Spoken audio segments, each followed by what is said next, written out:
ସକାଳୁ ନିତ୍ୟକର୍ମ ସରିଲା ପରେ ଠାକୁରଙ୍କୁ ପ୍ରଣାମ କରିଦେଲି, ପାଦୁକ ଟିକେ ନେଇକି ଆସିଗଲି। ମଉସାଙ୍କୁ ଦେଇଦେଲି ଟିକେ ପରଟା ଖାଇବା ପାଇଁ। ମଉସା ଯିବା ଆଜି ଆଖି ଟେଷ୍ଟିଂ ଅଛି ବ୍ରହ୍ମପୁର, ତାଙ୍କୁ ଟିକେ ଖାଇବାକୁ ଦେଇଦେଇ ମୋ ପାଇଁ ଟିକେ ଚାହା ବନେଇଦେଲି। ଚାହାଟା ମୁଁ ପିଇଦେଲି। ଚାହାଟା ପିଇ ସାରିଲା ପରେ ତିତିଲି ପାଇଁ ବସେଇ ଦେଉଛି ଟିକେ ଖେଚେଡ଼ି। ମଉସା ତ ଆଜି ଘରେ ଖାଇବେନି, ବ୍ରହ୍ମପୁରରେ ଖାଇବେ, ସେଥିପାଇଁ ତିତିଲି ପାଇଁ ଟିକେ କରିଦେଲି ଖାଲି ଖେଚେଡ଼ି। ଆଉ ତିତିଲିକି ଗାଧପାଧ କରିକି ଆଣିକି ଖୁଆଇଦେଲି।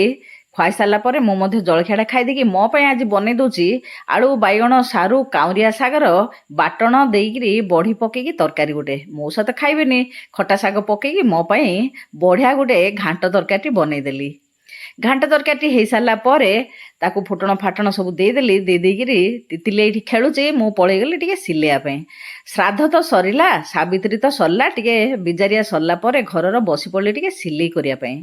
ସିଲେଇ ସାରିଲା ପରେ ନାତୁଣୀକି ଖୁଆଇକି ମୁଁ ଫେର ଆଉ ଥରେ ଟିକେ ଆସିକି ଖାଇଦେଲି। ଆଶା କରୁଛି ଭିଡ଼ିଓଟି ଭଲ ଲାଗିଲେ ଚ୍ୟାନେଲକୁ ସବସ୍କ୍ରାଇବ୍ କରି